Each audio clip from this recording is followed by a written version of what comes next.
2025 March 11వ తారీఖున జపాన్లో tsunami వస్తుందని చెప్పడం జరిగింది.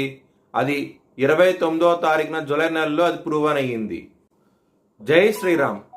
2022 నుంచి 2025 ఆగస్టు వరకు మొత్తం 18 ప్రిడిక్షన్స్ అనేవి ప్రూవ్ అయ్యాయి. అవన్నీ కింద డిస్క్రిప్షన్లో ఇవ్వడం జరుగుతోంది. ఈ వారంలో ముఖ్యమైన రోజు వచ్చేసి ఆగస్ట్ 8వ తారీఖున వరలక్ష్మి వ్రతం ఉన్నది. ఆ రోజున కనుక లక్ష్మీదేవిని పూజిస్తే కనుక ఎవరైతే ఆర్థికంగా ఇబ్బంది పడుతున్నారో వాళ్ళకి మంచి ధనం రావడం జరుగుతుంది. చాలా చాలా ఆనందంగా ఉంటారు. ఈ పూజ చేయించుకోవాలనుకుంటే కనుక హెచ్ఎల్ఎన్ జ్యోతిష్యాలను సంప్రదించండి. ప్రతి ఒక్కరికి ఒక టైం స్లాట్ అంటూ ఉంటుంది.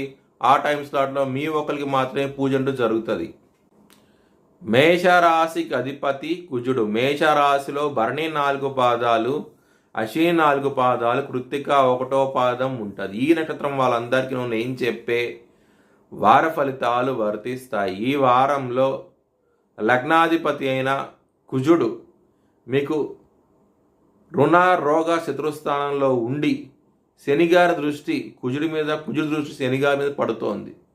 దాని మూలంగా ఆరోగ్యపరంగా ఇబ్బందులు ఉంటాయి. బీపీకి సంబంధించిన విషయాల్లో ఇబ్బంది ఉంటాయి. అలాగే హార్ట్కి సంబంధించిన విషయాల్లో ఇబ్బంది పడే అవకాశం ఎక్కువగా ఉన్నది. కొంచెం జాగ్రత్తగా ఉండండి. ఎవరికైతే జన్మ జాతకంలో దశలు అంతర్దశలు యోగించకుండా ఉంటాయో వారికి ఆరోగ్యపరంగా తీవ్రంగా ఉండే అవకాశం ఎక్కువగా ఉన్నది.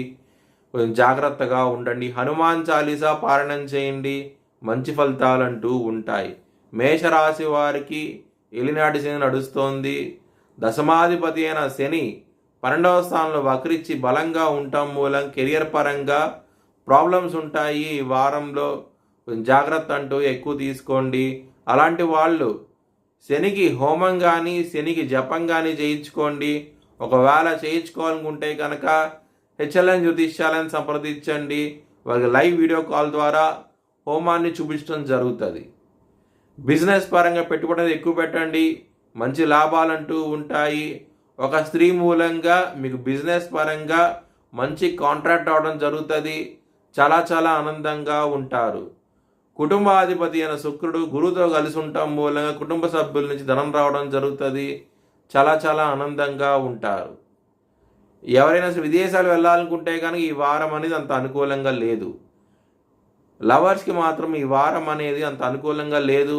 మీ పార్ట్నర్కి ప్రపోజ్ చేయకండి. రిజెక్ట్ చేసే అవకాశాలు ఎక్కువగా ఉన్నాయి. మీ భవిష్యత్ వివరాల కోసమై హెచ్ఎల్ఎన్ జ్యోతిష్యాలను సంప్రదించండి.